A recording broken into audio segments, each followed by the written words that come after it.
I have been a proctor examiner for the V3 Certification Academy for 19 years, and in that time I have administered the Class-7 Calibration Trial 43 times.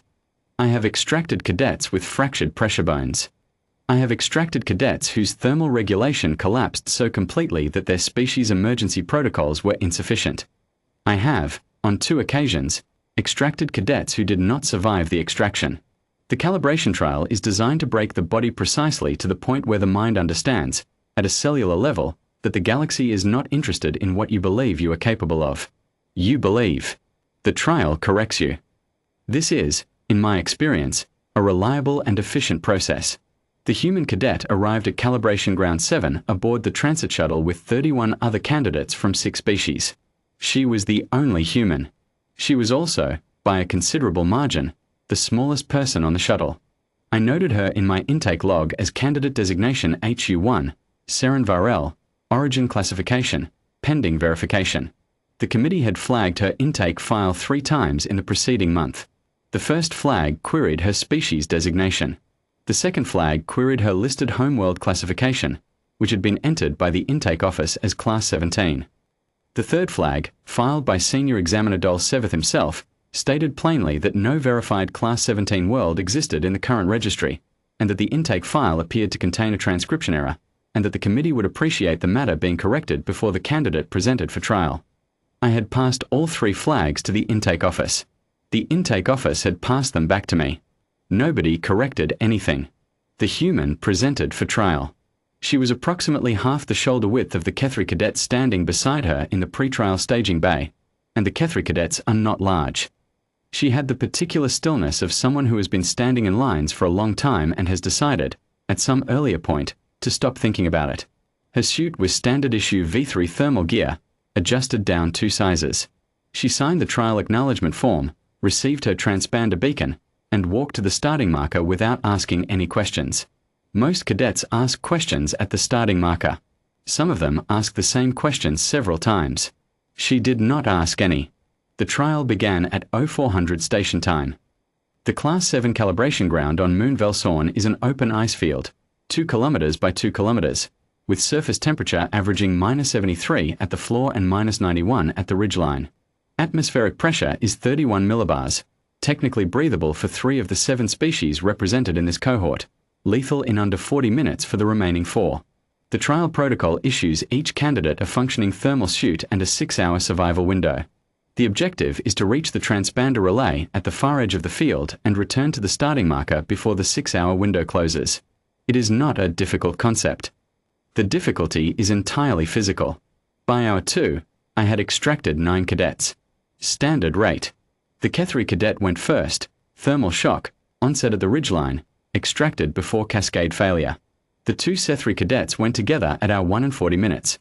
They had partnered on the approach, which is common and understandable and does not help when the cold reaches the second pressure membrane. I noted each extraction in the log with the standard clinical shorthand and reset the beacon tracker. At hour 2 and 20 minutes, HU1 suit telemetry registered a heat seal breach at the left shoulder assembly. A partial breach.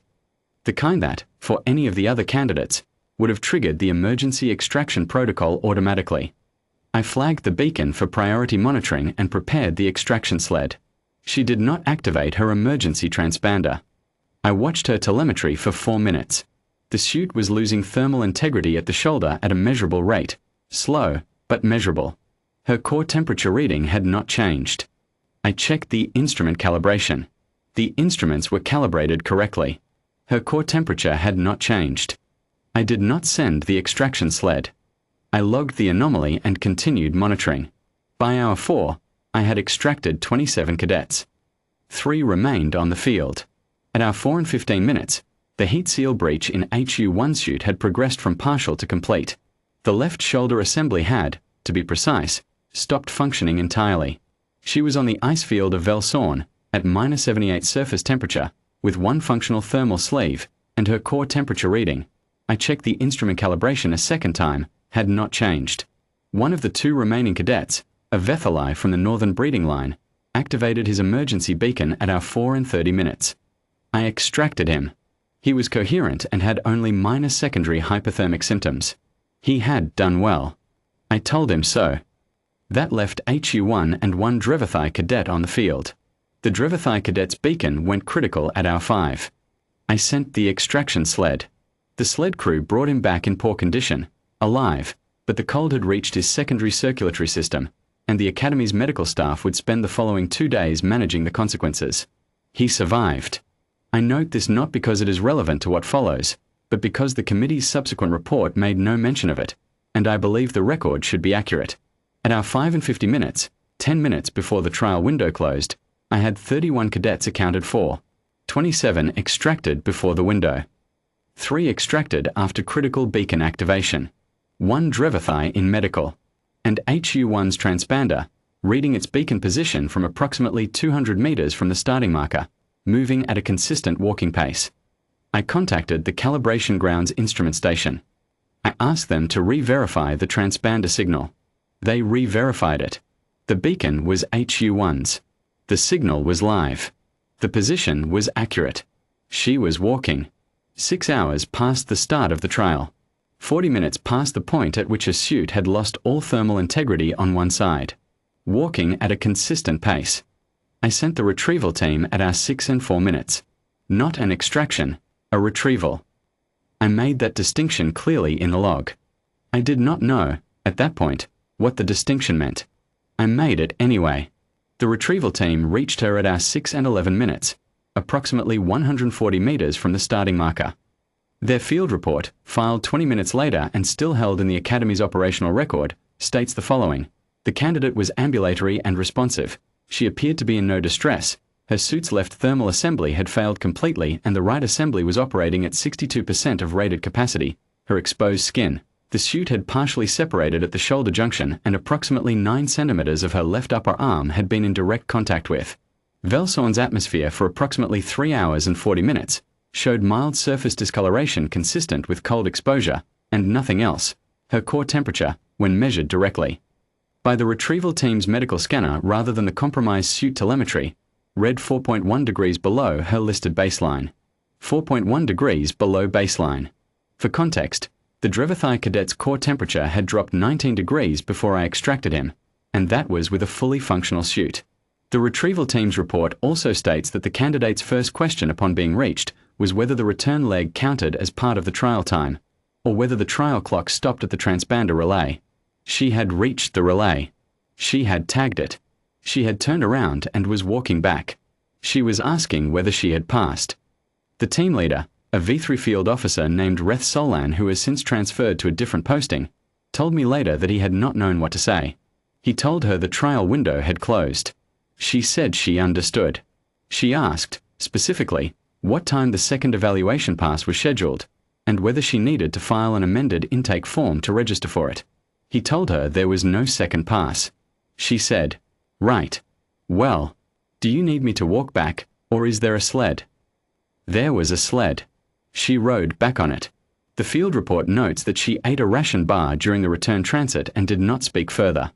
I filed my proctor's assessment that evening. The assessment stated, Candidate HU1 completed the transponder relay objective within the trial window.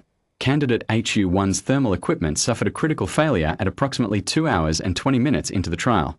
Candidate HU1 continued the trial regardless and completed the objective approximately 40 minutes before the window closed. Candidate HU1's physiological readings during the period of suit failure fall outside the calibration grounds instrument ranges and have been documented in full as a separate annex. This proctor examiner recommends that the candidate's trial result be recorded as a completed pass. Senior Examiner Dolseveth contacted me the following morning. He told me the data annex should be quarantined pending instrument verification. I told him the instruments had been verified twice during the trial and once afterward and were functioning correctly. He told me the data was inconsistent with any known biological profile. I told him that was accurate and that I had noted it in the annex, and that the annex was therefore an accurate record of what had occurred. He told me the committee had concerns about the intake file's homeworld classification. I told him I had passed those concerns to the intake office 3 times in the preceding month and that they remained unresolved, and that this was not the candidate's error. He told me no verified Class 17 world existed. I told him the candidate did. The call ended there. I don't know what the committee did with the annex.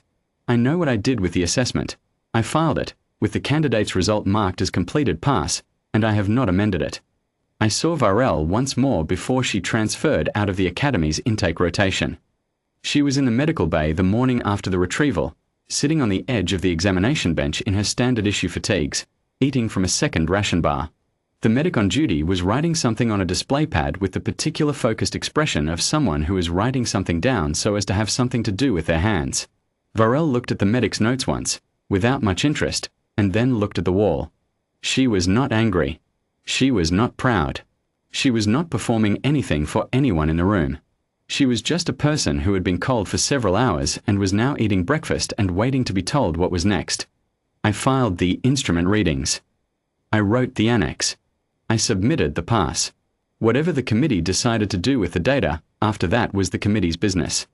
I had administered 43 calibration trials. I had seen cadets break in every way a body can break. I knew what a completed trial looked like. I closed the file and went back to work.